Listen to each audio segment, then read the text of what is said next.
The next two rules that we are going to talk about are going to be the power rule of exponents and the power to products or power to quotients rule.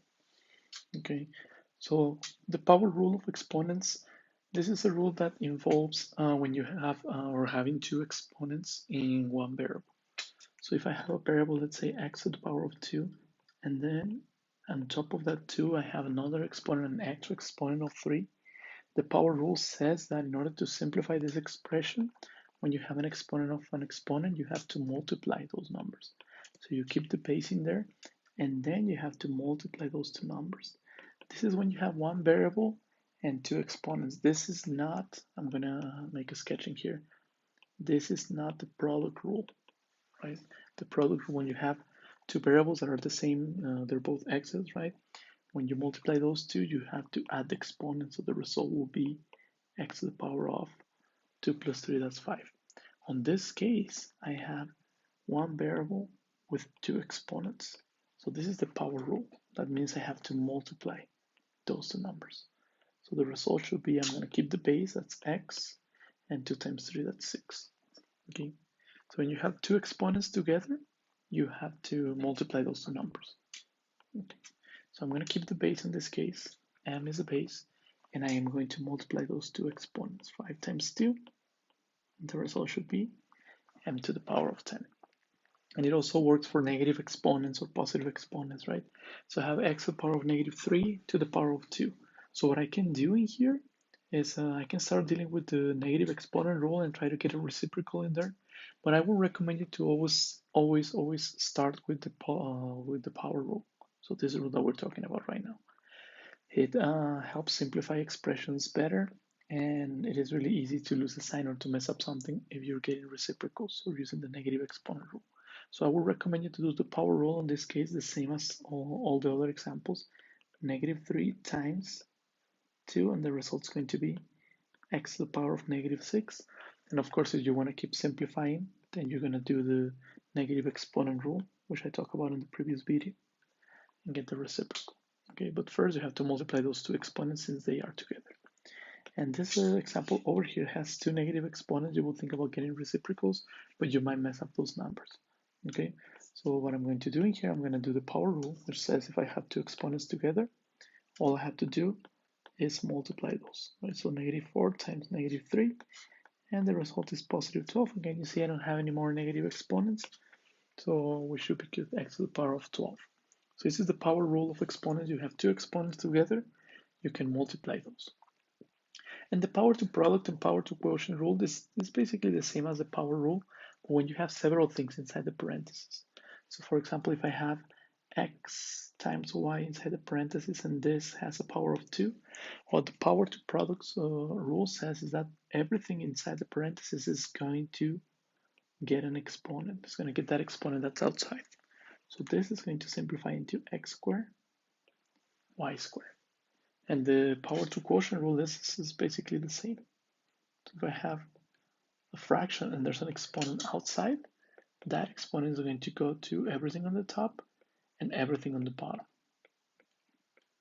So this is the power to product or power to quotient. Now what happens if, I'm going to come up with some different examples in here, right? What happens if I already have exponents inside? So what you're going to do in here is still going to keep those exponents.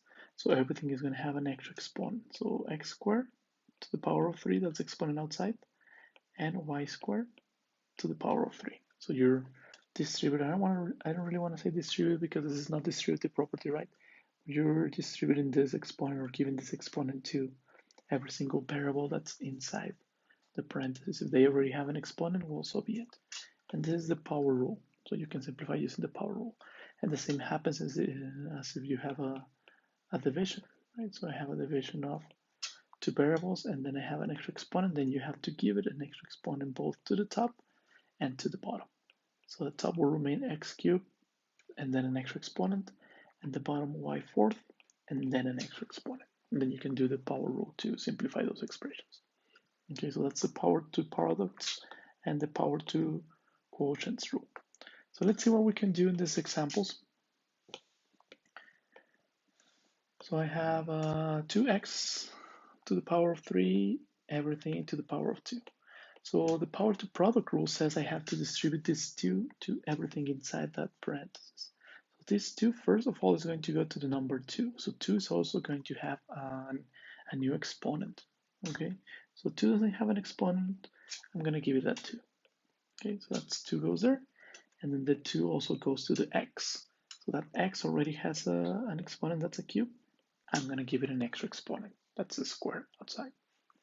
If I want to keep simplifying it here, 2 to the power of 2, that's a normal mathematical operation. 2 times itself 2 times. It's going to be 4. And then I can apply the power rule, this rule that we talk about here. Okay, so when you have two exponents together, what you have to do is multiply. So 3 times 2 is 6. This is simplifying those expressions that have they're a product. There's a multiplication inside the parentheses of numbers and letters and signs, and there's an exponent outside, so you have to give that exponent to everything inside, right? By everything, I mean every base that you have. So 2 is a base, x is a base, right? So 2 goes to the 2 and 2 goes to the x, and the x already has an exponent, so be it, give it an extra exponent. The same is going to happen here in the power to quotient rule. So I have a power of 2 outside. This is going to go to the x, and this is going to go to the y, even though they already have an exponent, right? So that's x to the power of 10. I am going to give it that extra exponent, and y to the power of 4, and then I'm going to give it that extra exponent as well. And then I do the power rule, which is multiply those exponents. So 10 times 2, that should be 20 in the top, and 4 times 2, that should be 8 on the bottom. And that should be my final result on this example. The last example, let's see how many things are going to get a new exponent. Because I have an exponent of 3 outside, and the power to product rule says that I have to distribute that exponent to everything inside the parentheses. So this 3 to start with is going to go to the -5. And then this 3 is going to go to the x. And this exponent of 3 is going to go to the y. So it's going to get distributed to every single thing. So to start with, that's -5 to the power of 3. That's the first one. And then x cubed to the power of 3.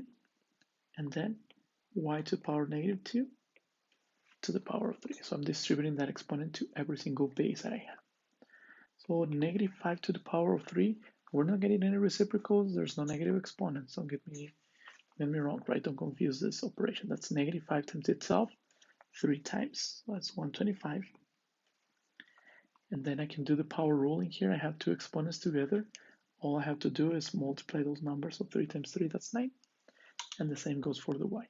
So all I have to do is multiply those exponents. -2 times 3, that is -6. Now on this case, I'm just going to keep going a little bit more because I have a negative exponent. I can still simplify this using the negative exponent rule that I talked about in the previous video. Okay, so the only thing that has a negative exponent in here is the y. That is the only thing that's going to migrate. Everything else is going to remain in the top. And now this y to the power -6 is going to go to the bottom, and the exponent becomes positive. And this will be the simplified form. Right? Simplified means I don't have any parentheses, I don't have any negative exponents, and I have all of the variables combined into one only base. So for example, if I have several x's lying around, then I have to combine them using the product rule or the quotient rule from the first video. So these are the last two rules for exponents. And of course, later on, I'm going to give you some expressions. You can use any of these rules in any order that you want, right? You don't have to start with the first rule and end up with the power to product rule, right? So you can do any rule in any order. It doesn't matter as long as you follow the rules, right? The conditions of each of these rules. To my personal opinion, I would recommend you to always start with the power rule or the powers to product rule, right? Distributing those exponents. And then the last rule that you want to do is a negative exponent rule. Okay, that's the last rule that you want to do. I've seen that this makes simplifying the expressions a little bit simpler. Okay, but you can do any order that you want of these rules. So later on, I'm going to upload a video of some expressions that I'm going to try to simplify using all of these rules.